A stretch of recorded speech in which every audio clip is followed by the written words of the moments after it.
To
an edition of our show, Money is Business, and as I always say, business means money, stability and business mean a lot of money, and a lot of happiness have been taking place on our local scene, international, of course, our local scene, different events taking place, like today the second forum for investors in Sharm el-Sheikh is taking place.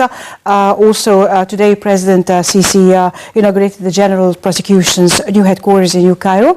The opening was attended by Prime Minister Sharif Ismail, the Ministers of Legal Affairs and Justice, the General Prosecutor, as well as a number of prosecutors. Also, after the inauguration, the head of state met with Councillor Nabil Sadiq and watched two documentaries narrating the history of prosecutions in Egypt.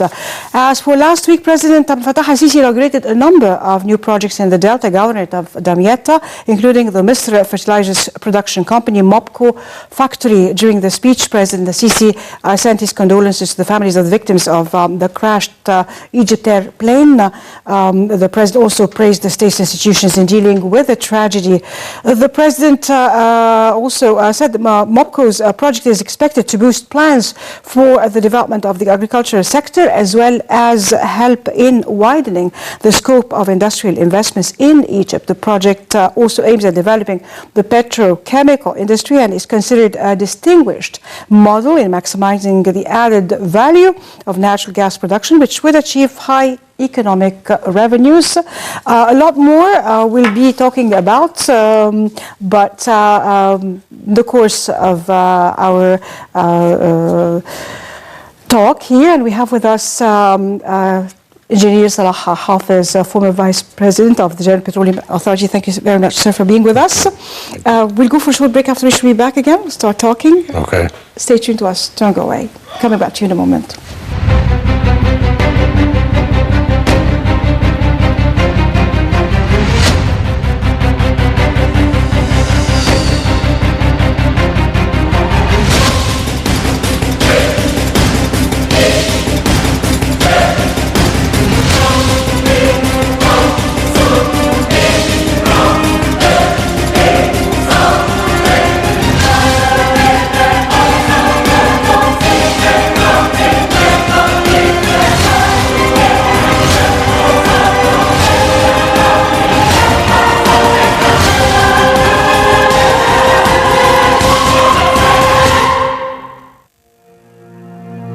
President Abdel Fattah el-Sisi inaugurated the expansion of Mr. Fertilizer Production Company factory MOPCO in the Delta Governorate of Damietta on Sunday.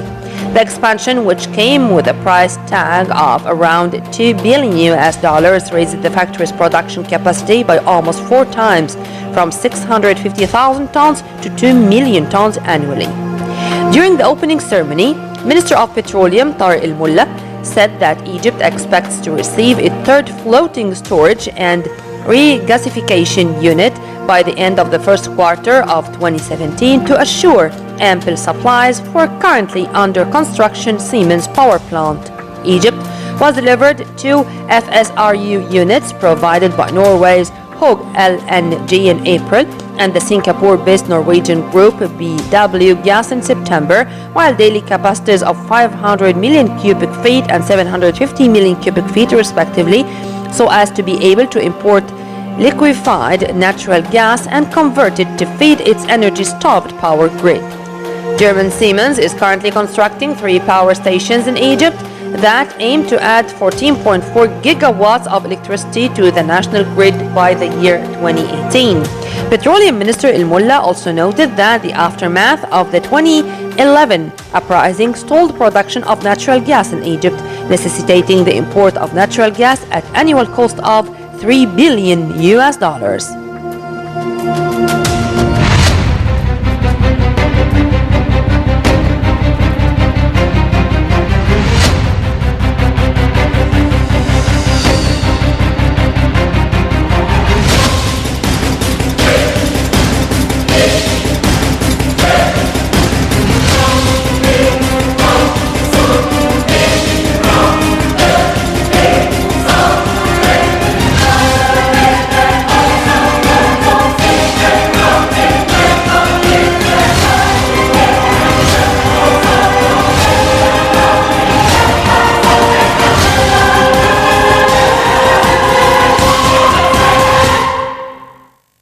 Welcome back again to My News Business. I'm Nabi Nazima, and with us is Mr. Salah Hafiz, former Vice President of the General Petroleum Authority. Thank you, sir, again for being with us. A lot has been happening. Well, before we go to specificities, in general, how do you qualify the events and, let's say, well, how is the energy field and energy proceedings, the everything happening in Egypt now? How do you qualify that? Well, lately the energy topic was pervading the media, not only in Egypt but abroad as well. The component of energy is the most important component in the development of any country. And it controls currencies and controls industries and controls the dollar. And lately, after the Paris meeting related to the global warming and the restrictions, and they put forward to reduce the carbon dioxide to be, by the end of the century, 1.5 degrees above the levels after the Industrial Revolution, which is a big burden, given that a lot of companies are like India and China and countries like this, they're developing and they need to use energy. The middle class is growing everywhere, and the requirement of the middle class of energy is usually rather high. So, and at the same time, they put restrictions to developing. The price is very volatile. I've never seen such a volatile price like we did in the last few years. So all these factors are interrelated, and changes occur very quickly, and the reaction also is timely in most cases. In Egypt here, the most difficult part was the subsidy. The subsidy is something that you introduce to think that you're solving the problem of the poor, but actually you're disguising the real size of the problem. Waste becomes rampant, and people don't feel the value of energy. So they overuse it and everywhere. So this has created a lot of apathy and complacency in dealing with the energy. But lately, whether it be the electrical energy, the power generation, or the fuel, the fossil fuel, the government is taking very serious step to removing the subsidy. Not totally removing the subsidy, because this would be most unfair for a lot of Egyptians that need this subsidy. But they realize that the subsidy is used and abused, as it were, by the people that don't need the subsidy. And they consume 80% of the subsidy, whereas the people that really need the subsidy, they use only 20%. So by reorganizing this formula and managing this resource more closely, it will help very much optimizing the energy use and you make it like the subsidy. It was once over 100 billion pounds in the budget, and it at one point 3 years ago represented about 1/3 of our budget. Now it's tapering off, and it is much more or better managed compared to before. Yes. Well, a lot has been also happening again here, and with the exploration of gas, big explorations. What happened? From that time up till now. Well, any kind of investments taking place? Yeah, it was lately announced that a lot of investments are being introduced in the upstream. Upstream meaning exploration and production. The finance in this part of our business is actually done by the government, because companies come here, they take the upfront risk and look for this resource, gas or oil. And once they find a commercial discovery, then they keep on investing money, raising the funds, and they're talking about billions of dollars. Amount of size of investment that the government cannot generate with especially Egypt here, with the deficit in the budget and balance of payment and the rest of it. So they come and invest the money, like the last discovery.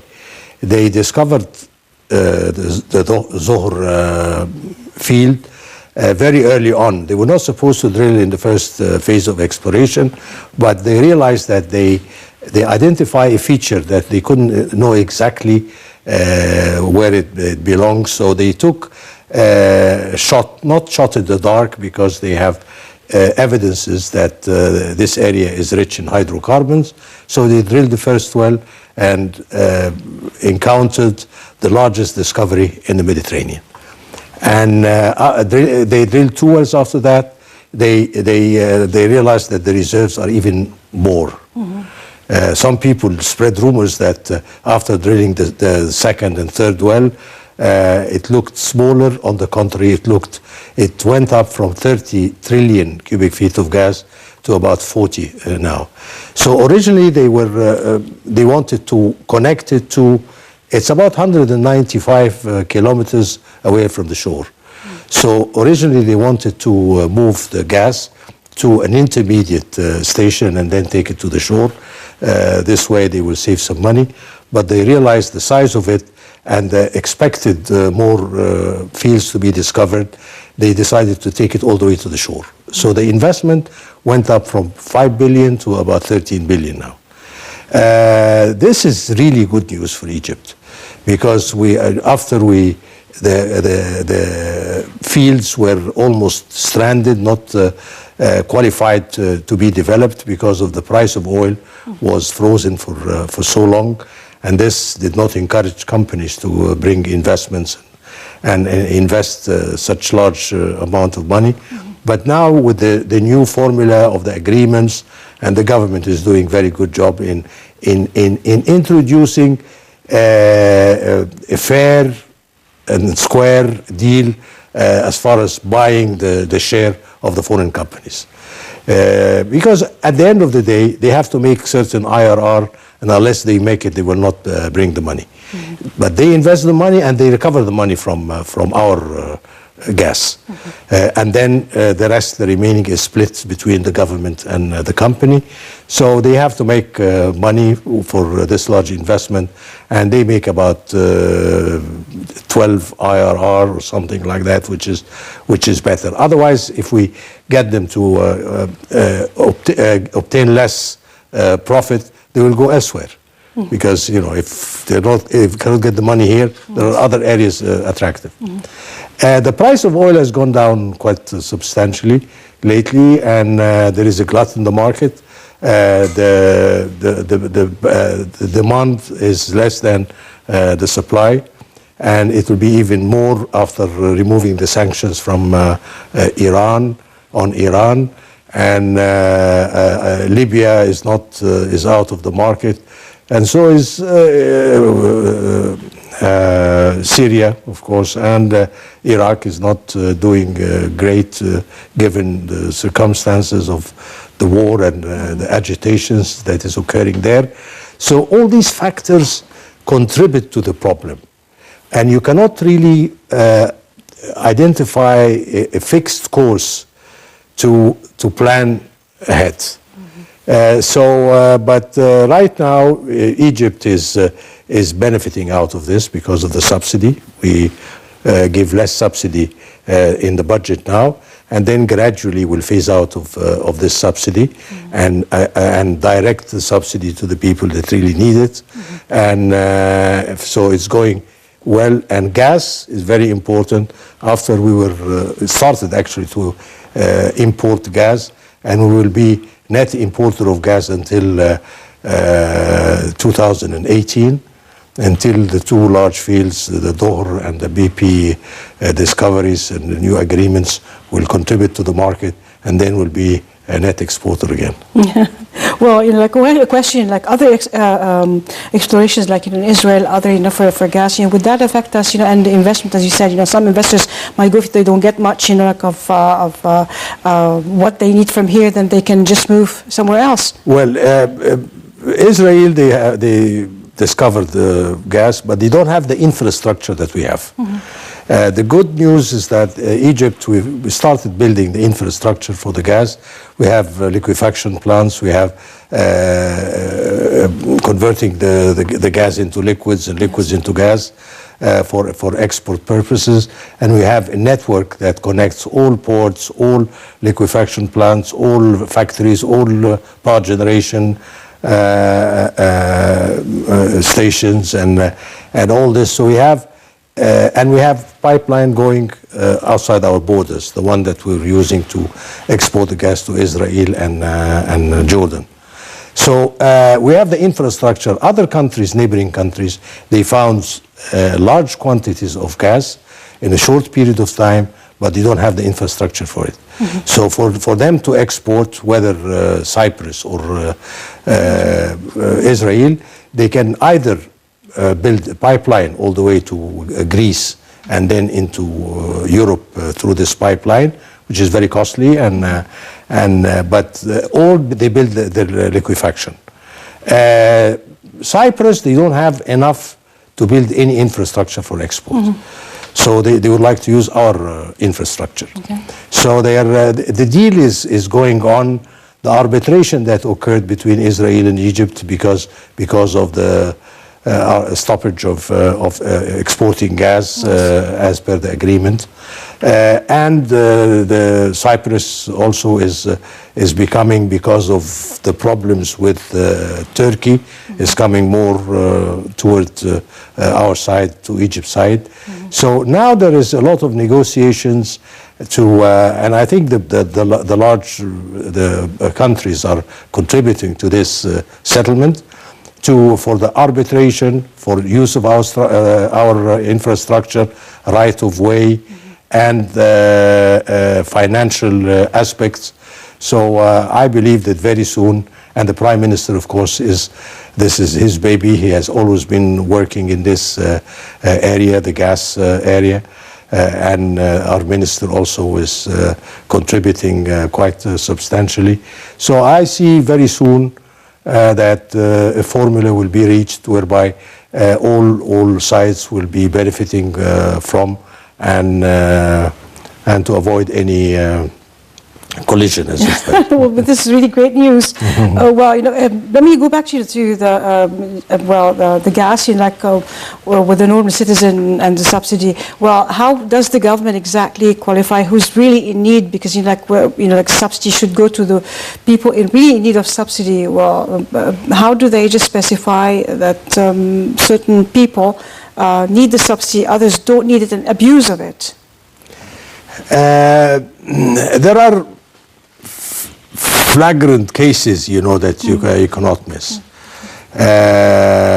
So you can identify the level, like for instance, someone like me, my carbon footprint is probably 20 times the carbon footprint. The carbon footprint is a yardstick to measure the energy you use, the way the middle class live, the cars, the size of cars they have, and the villas, and traveling to Europe. There are so many indicators that can identify the people that don't deserve to have subsidy.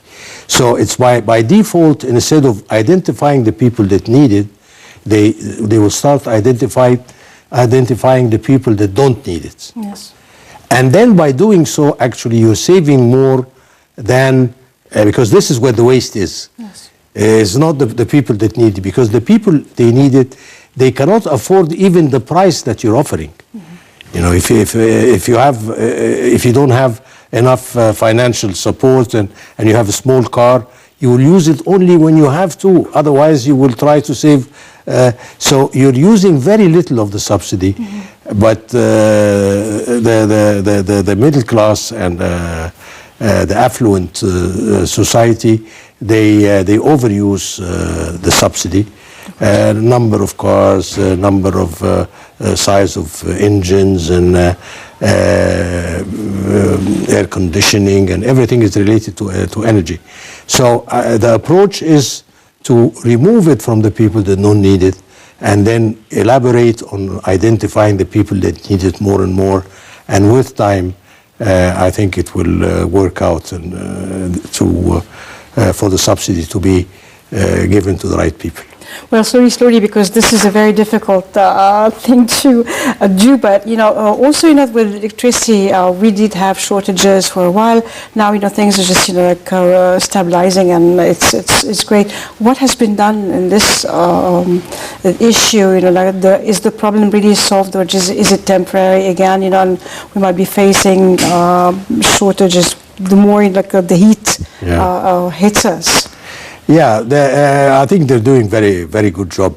My expectation that it will take longer than it had already taken to improve the availability of the power.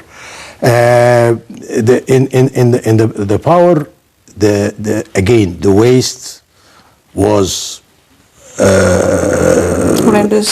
horrendous. Yeah. So and the capacity. The power station generation was delivering much less than it should.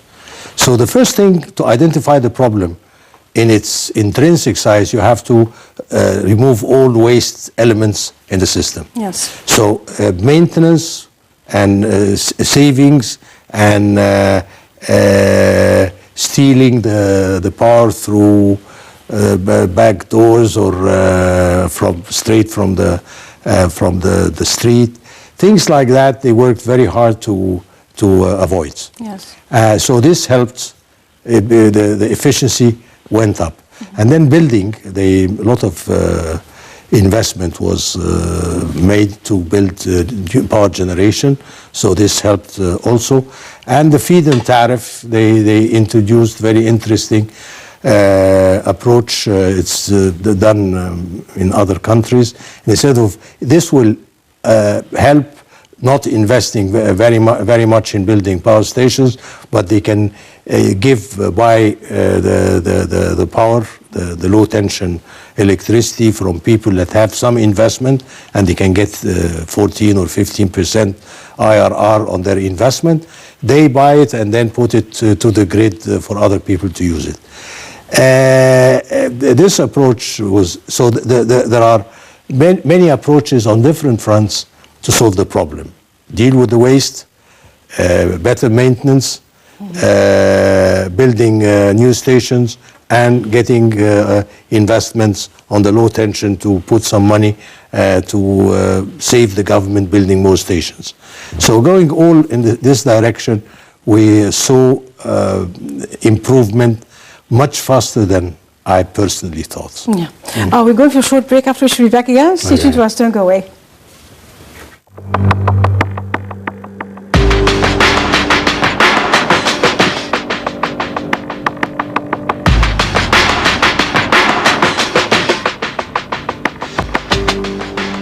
GE have been in Egypt for the last 40 years, and as we always say that we are part of the fabric of the society. We live here, we know the challenges that the country is facing, and by having the government of Egypt giving to GE the implementation of 2.6 gigawatt, it's a sign of trust that they have in our capabilities.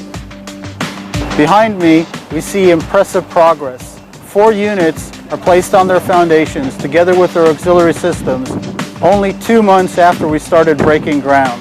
Now the biggest challenges are yet ahead of us. On the 31st of May, these 4 units need to be online exporting power.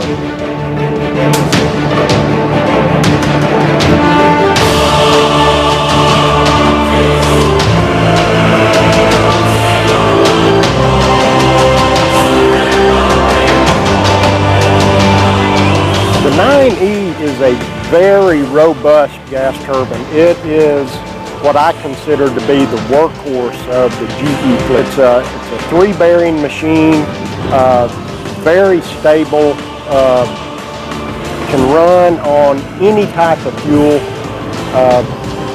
and it's what countries need when they want a good, reliable power source.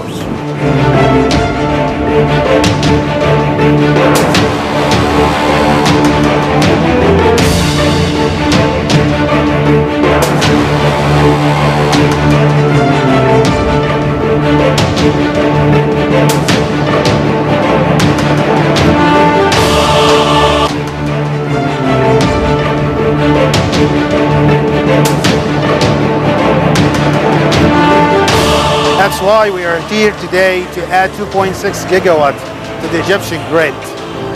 This will help the country to grow and develop. And as an Egyptian engineer, I'm so proud to be working in this project.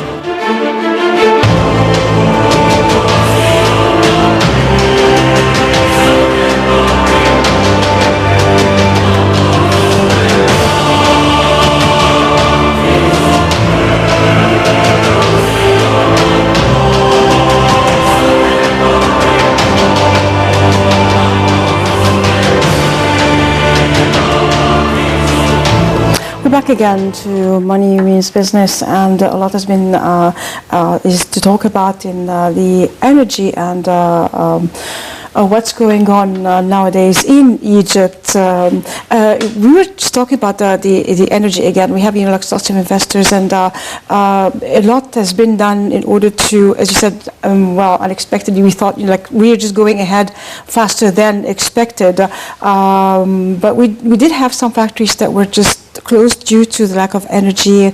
Now we know of power. What's going on in that? More is being opened. This problem is being tackled. Well, the concept of introducing coal, I support it 100%, because coal is the poor country's energy, yes, as they call it.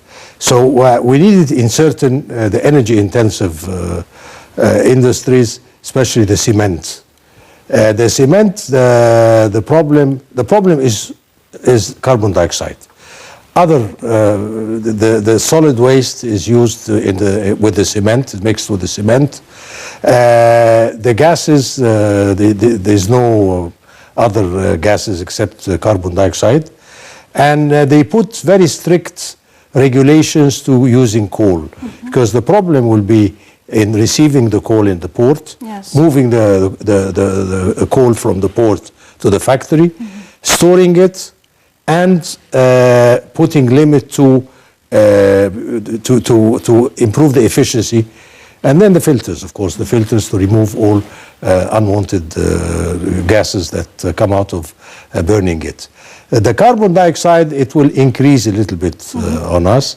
And carbon dioxide, after signing Paris, we are obligated to cut down carbon dioxide, our share in the carbon dioxide emission, which is not very high, but the Ministry of Environment, they're thinking of other issues that generate carbon dioxide and try to avoid, like open burning for garbage, for instance.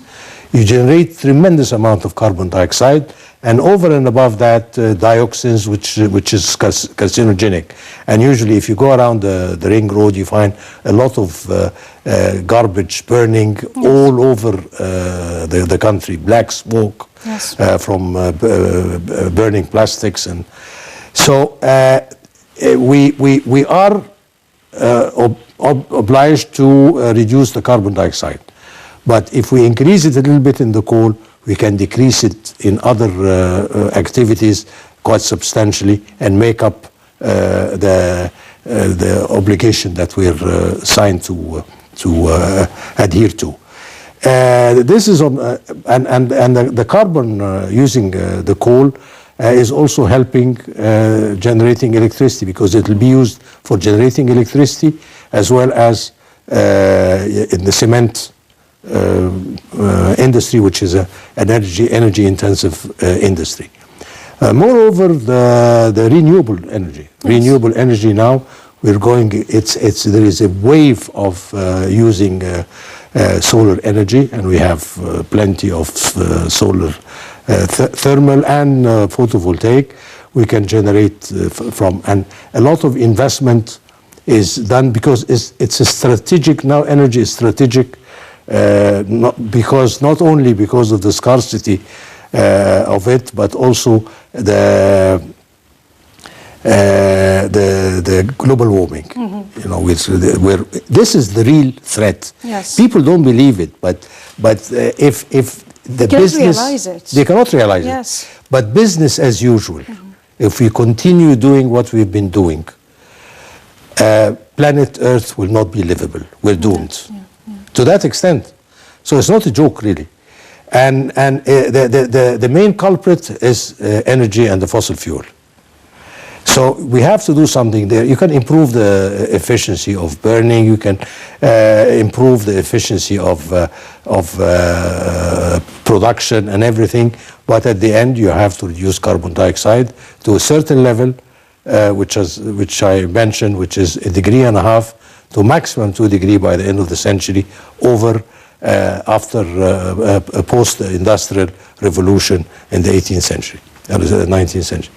So this is a very serious issue. So everyone is working on this, not only in the energy sector, but in the environmental sector. All international organizations are doing, but the majority of the people do not realize the importance of that.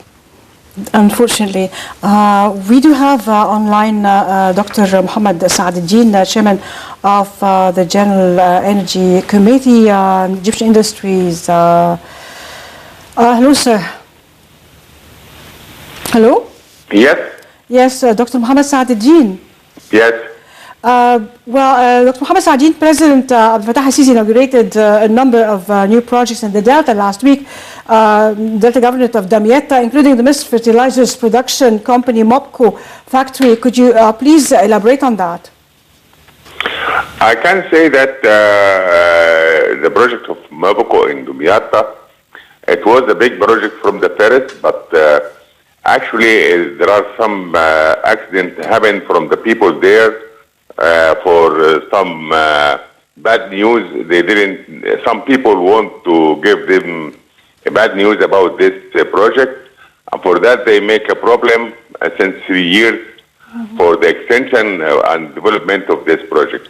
But actually, this project is very good project for our economy. Yes. And it added at least 1 million ton from the fertilizer. Yes. And it can help our agriculture, and also can open that we will not import it from outside, and we can export part of our production, and we can get the hard currency which we are in need for that.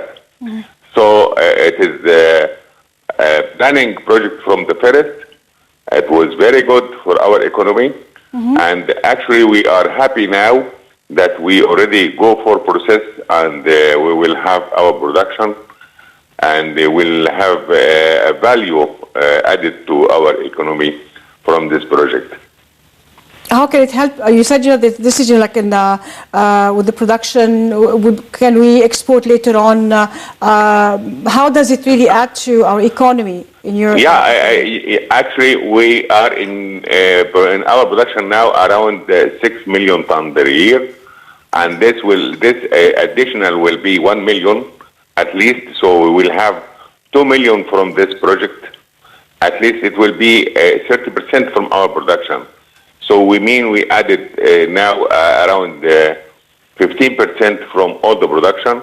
Yes. And this is not, it's good quantity that we can add it for our economy. Yes. And we will not be in need to import from outside. So this is very good project for us. And we hope that we will be good. We have our weather and for the agriculture and for the fertilizer, and we can use this not to import, and we will export also. So it is increasing our value for the economy. Dr. Mohammed Saadeddin, Chairman of the Renewable Energy Committee, Egyptian Industries Union, thank you very much for being with us. And Mr. Hafiz, is there an environmental side to that? Yes, when problems were raised at the beginning, 2 years back, they were complaining about Ras Al Bar being one of the best resorts in the area, and we're damaging this resort by introducing dirty industries in this area. Yes. Which is not really the case. Fertilizers is very important for our economy, as was said, rightly so, and also because of the food security. Yes. Because with fertilizer we can improve planting the desert. Of course. Because it gives, the compost gives retention for the water, and fertilizer gives the nutrients for agriculture. Yes. So we need it very badly, and we used to import. Now with this extension and more extensions in the future, we may be a net exporter. So from net importer to net exporter, this is an important step. At the time when the people of Damietta raised the problem of environment, I looked into this issue, being in the area of environment, and I was in charge of the environment. So I realized that this area is vulnerable to sea level rise. Yes. So sea level rise will, factories like this will help combating the sea level rise for the area, and it is known to be a very clean industry if the right equipment is used, like they do in Canada and elsewhere. Yes. Less than a minute now. Like we're just signing off, but how do you see? How do you feel in general for all the developments taking place? As you said, unexpectedly, like counter to all thoughts, that things will just be slower. Things are just going faster in lots of domains. Well, the main problem is the bureaucracy. Yes. The bureaucracy is suffering from the pace that the government is working, and the deregulation that the army is introducing. Yes. I'm not giving a support for the army or this and that, but what's happening now is helping preempting the real devil, the real monster in the formula, which is the bureaucracy. Yes. So look at the number of roads, the number of bridges that were built in the last few years. So so I see it very positively, and I see the progress is going to be unleashed more and more in the future. Thank you very much, Mr. Salah Hafiz, for being with us. And we are going to my colleague Angie Meher with the latest in the stock market. Stay tuned to us, don't go away.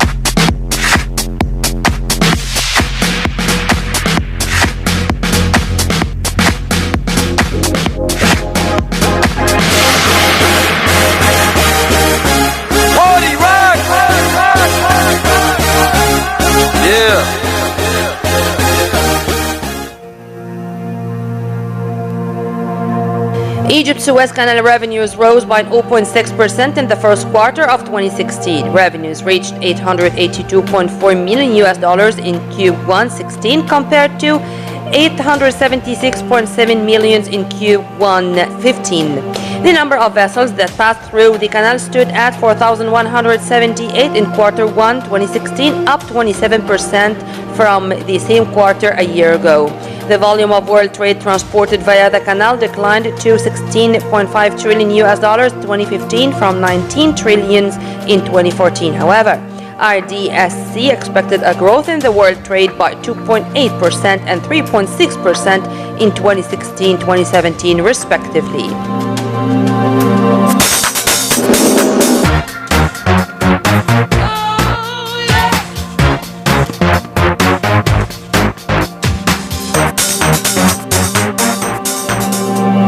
The Egyptian exchange EGX kicked off Wednesday's session on positive note as the benchmark EGX 30 rose 0.66% or 50 points to the level of 7,500 points backed by blue chips. The EGX 70 index also grew 0.31% to 374 points. The equal weighted EGX 50 advanced 0.5% to 1,406 points, and the EGX 100 moved 0.35% up to 785 points. Global Telecom, EFG Hermes, CIB, Pioneers Holding, Sodic, and TMG Holding opened the green zone. Turnover reached 37 million Egyptian pounds as 8 million shares were exchanged.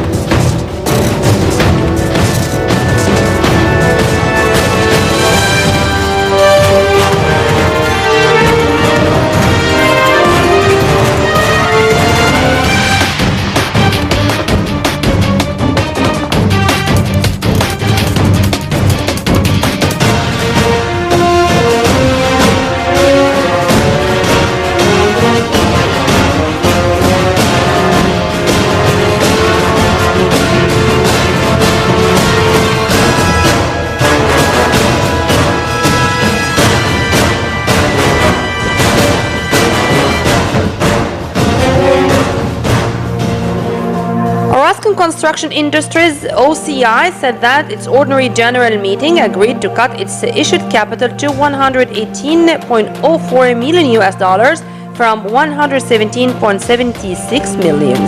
The company will reduce its capital through writing off 280,000 shares from its stake in Semantic Limited after purchasing them at $1 each. The OGM also adopted the financial results for the fiscal year 2015 and the auditor's report on the year.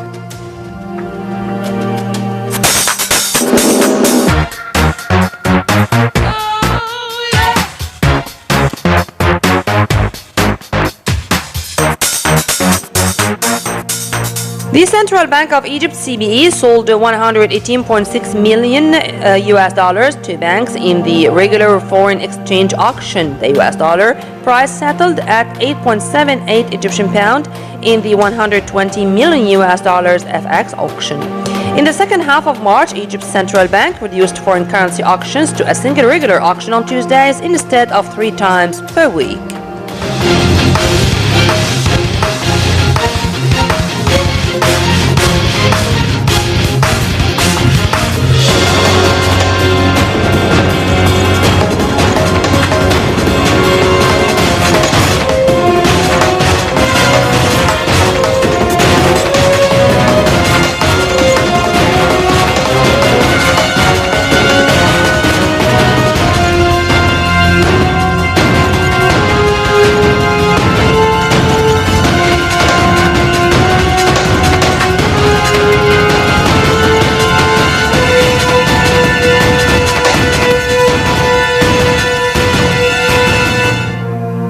The Egyptian government plans to introduce 3 electricity stations generating 14.4 gigawatts in the fiscal year 2016-2017.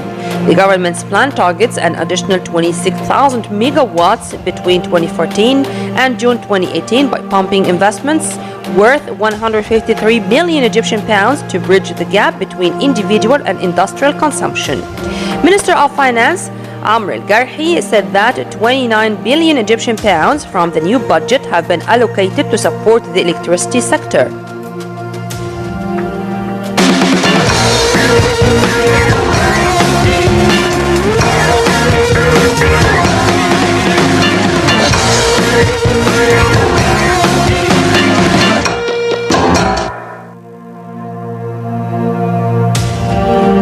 Government borrowing was higher than analysts' expectations in April after forecasts for company tax payments fell short of hopes. The Office for National Statistics said borrowing excluding support for state-owned banks was 7.2 billion US dollars in April.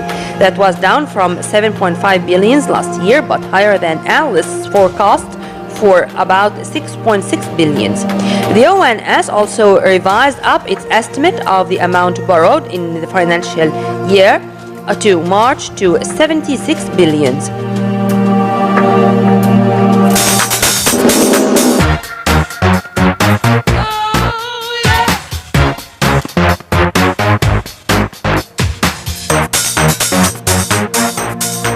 U.S. oil ends 94 cents higher, above 49 after API inventory drop. Oil prices were higher after the U.S. government reported a larger than expected drop in crude stocks. The U.S. Energy Information Administration said crude inventories fell 4.2 million barrels in the week to May 20. While the decline was steeper than the 2.5 million barrels forecast by analysts at a Reuters poll, it was not as much as the 5.1 million expected by trade group American Petroleum Institute.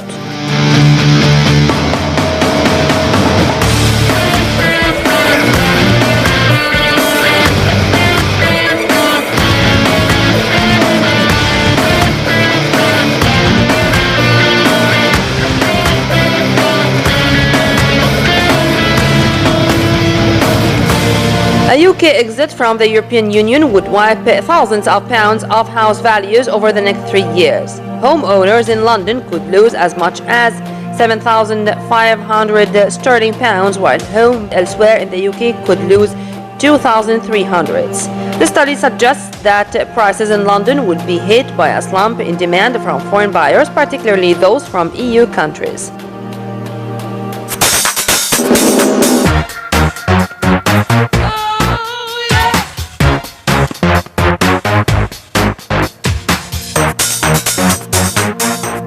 Global stock markets rallied as solid U.S. housing sales data raised expectations for a strong recovery in the world's largest economy. Britain's FTSE 100 rose 0.6% to 6,257.11, while France's CAC 40 gained 0.9% to 4,471.06. Germany's DAX advanced 1.2% to 10,176.89. Futures argued gains on Wall Street. Dow and S&P futures both rose 0.4%.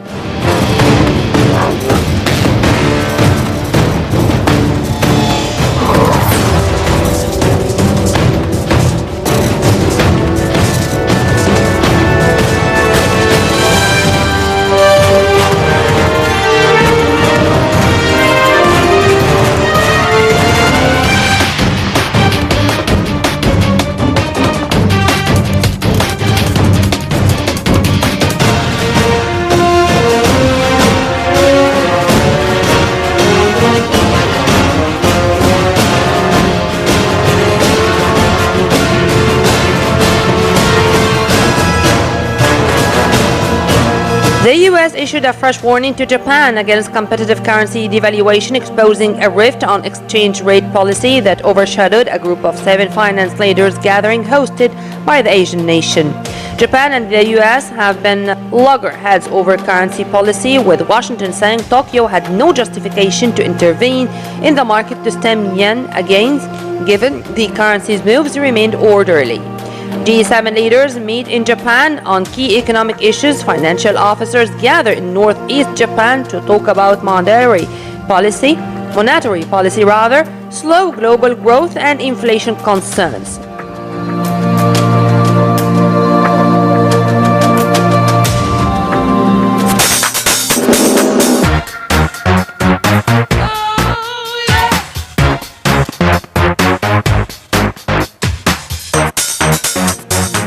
Heavy buying by European investors in ETFs, but weak Asian demand could keep prices weak. Following rising prospects of a rate increase by the U.S. Federal Reserve in June or by July, global gold prices have dropped to a 7-week low. Robust U.S. economic data also make a stronger case for a near-term rate rise. Spot gold was down at $1,224.4 an ounce in the first half in London trade. Silver is $16.31 an ounce.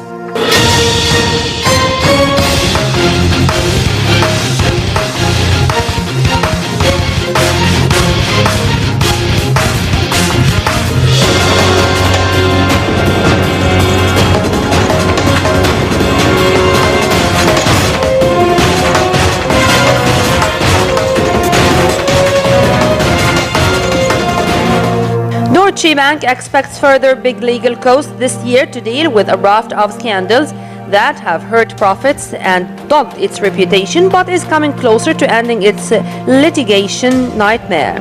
John Cran, chief executive, said he's cautiously confident that they are gradually approaching the home straight as far as their litigation is concerned. Germany's biggest lender has currently set aside provisions of 5.4 billion euros to settle pending litigation and expects to see further significant charges this year. Legal charges were in part to blame for Deutsche Bank recording a net loss of nearly 7 billion euros last year.